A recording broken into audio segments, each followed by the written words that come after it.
Fala, trader. Vamos então aqui para análise das melhores oportunidades de trade no dia de hoje. Analisando aqui no contexto semanal, hoje nós tivemos o pregão bem lateral, basicamente, olha só. Um grande range aqui dentro do contexto semanal e do mensal, nós temos aqui o preço na extremidade inferior da área de valor semanal, trabalhando na região da concentração da POC do semanal. Nós temos aqui essa VWAP do mensal. E o preço fez, olha só, um movimento grande aqui. Então, é super normal quando o preço faz esses movimentos bem direcionais, ele depois faça uma... Primeiro, ele vem, faz uma parada e depois ele faz toda uma lateralização, faz depois a mudança de ciclo do movimento do preço. Não sei se é isso que vai acontecer, mas há uma probabilidade do preço voltar a testar essas regiões aqui, VWAP, VH, VAL aqui de baixo, aqui de cima. Ou então o preço lateraliza e depois continua o movimento de queda. Dentro da estrutura diária, nós temos aqui a área de valor do pregão de ontem e hoje o mercado ficou trabalhando dentro de um intervalo entre essa mínima aqui e essa máxima aqui. E operações dentro desse contexto, a gente teve basicamente uma chance de pegar aqui um movimento nesse ponto.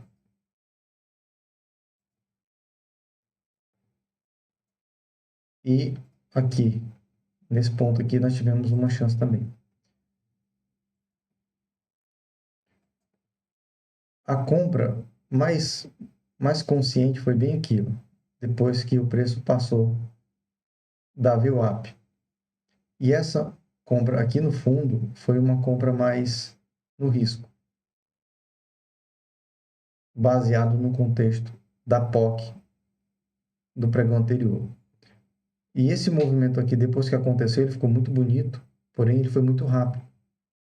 Então, assim, ou entrava no risco, ou não conseguia pegar, porque ele não deu pullback, não deu chance de testar aqui para pegar uma posição.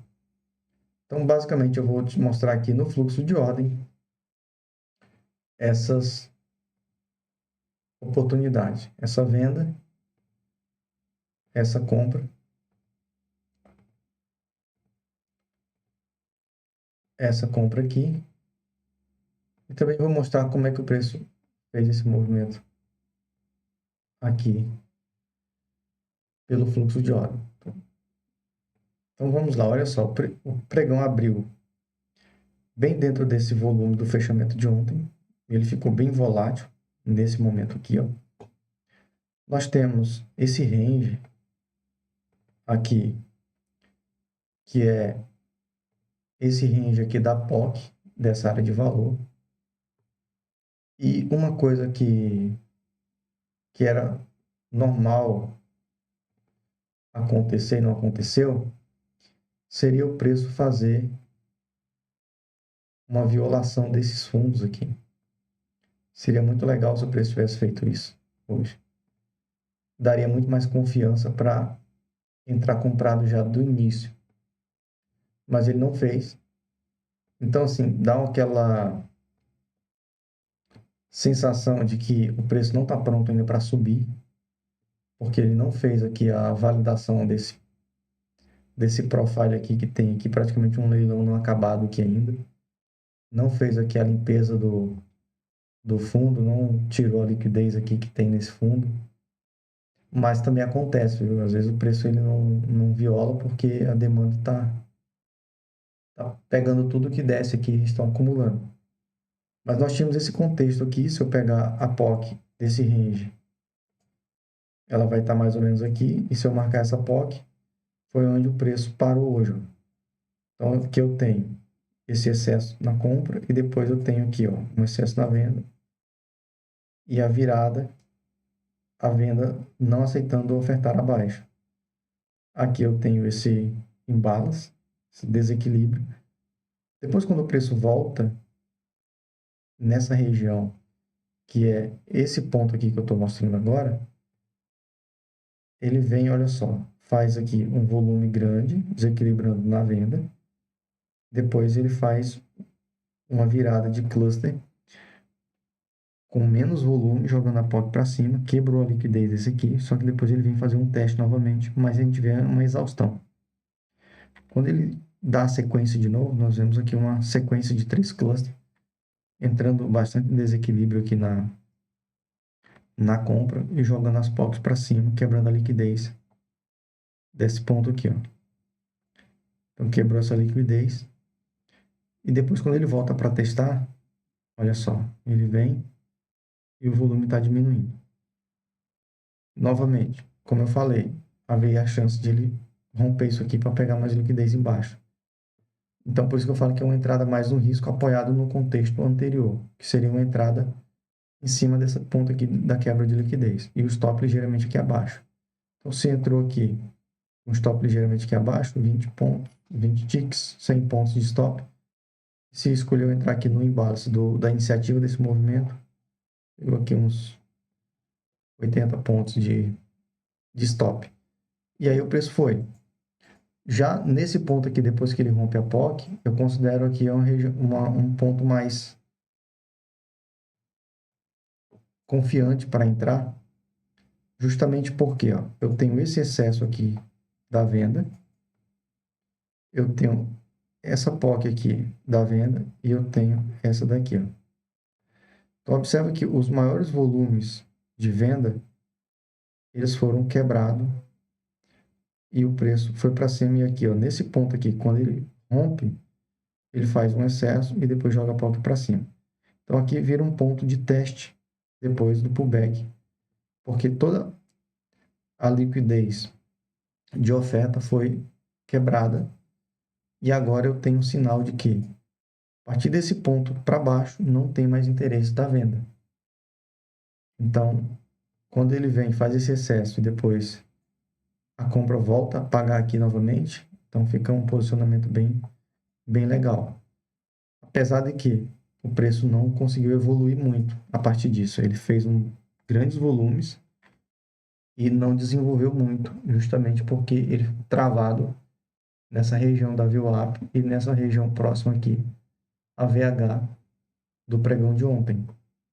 Mas deu para pegar aqui uns pontinhos, aqui deu 200 pontos nesse movimento.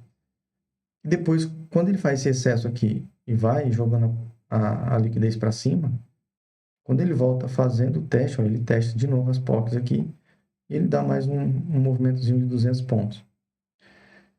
E aí ele fica travado aqui, ó. Quando ele volta aqui, observa que nesses 4 clusters aqui, olha só o volume. O volume bem baixo. E ele praticamente limpou todo o volume que o preço ficou aqui um tempão para fazer esse volume aqui todo, ó. Esse movimento não conseguiu desenvolver, apesar do volume que foi injetado aqui, não conseguiu valorizar o preço. E aí, com um pouquinho volume, ele conseguiu limpar todo esse movimento aqui, ou seja, com pouco esforço, houve um desequilíbrio grande aqui. E aí, se eu pegar a concentração do volume desse movimento, observe que nessa concentração de POCs aqui, eu tenho a POC total desse movimento. E aí, quando ele perde, ele joga a liquidez para baixo, observe que ele faz um excesso aqui, faz outro excesso aqui, e ele trava justamente nessa POC, nessa região aqui, ó. Ou seja, não está tendo mais interesse da compra para pagar ali em cima. E aí observe que quando ele faz esse excesso de compra e depois ele perde aqui a sustentação e não consegue manter a compra negociando nesses níveis aqui e quebra a liquidez, então aqui para mim confirma que não tem mais demanda. Por mais que eles tentaram manter o preço aqui nesses pontos, eles vão verificar a demanda mais embaixo ali e ver se a oferta consegue ofertar mais embaixo. Então, aí o que é que acontece? Ó? Aí desequilibra. Aqui foi a auto-operação. Essa aqui para mim foi a mais clara, porque teve todo um contexto, todo um desenvolvimento. Ó. Tentou ir, não conseguiu, quebrou a liquidez. Entrou um stopzinho bem aceitável, deu 300 pontos aqui, basicamente. E esse movimento aqui último, que é justamente esse aqui, foi muito rápido. Então, como eu falo, ele quebrou a liquidez aqui nesse ponto, mas quando ele fecha o close, ele está aqui em cima, olha só. Dá um stop caro, mais de 200 pontos de stop e 300 pontos de movimento para cima. Mas se eu estou aqui baseado nesse contexto daqui do fundo, em que eu tenho uma diminuição do interesse do vendedor, dá para entrar no risco a partir do ponto que ele faz esse excesso de compra e fecha aqui. Então, daria para entrar aqui um stop um pouco mais curto. E aí, basicamente, depois o preço ficou desenvolvendo aqui essa deriva aqui para cima e só acumulando volume. Mas pelo contexto do cenário de hoje, aqui do semanal, seria bem previsível que o mercado ficasse aqui lateral. Inclusive, poderia até ter aquelas típicas violações de fundo aqui, só para pegar a liquidez para depois fazer o movimento para cima. Não fez. Vamos ver como que vai ficar aqui o cenário para amanhã. Há uma probabilidade de o mercado ainda fazer esse movimento aqui, violar o fundo, para talvez querer vir testar aqui, ou quem sabe aqui, ou mesmo o preço já abrir aqui, nessa região de cima, ou nessa outra aqui, da VH e VWAP, e aí continuar o movimento de queda para baixo aqui. Talvez aqui assim, e para baixo. São cenários possíveis. Ou ele abre aqui, vem aqui embaixo e sobe para testar lá em cima. Ou ele já abre aqui nessa região daqui, testando e vem depois para baixo. São possibilidades, tá, galera? Não significa que é o que vai acontecer. Mas pelo contexto, é o que está mais provável que aconteça. Vamos ver o que acontece no cenário de amanhã. Se você ficou com dúvida, deixe os comentários. E é isso. Te desejo aí bons estudos e boa sorte nas tuas operações.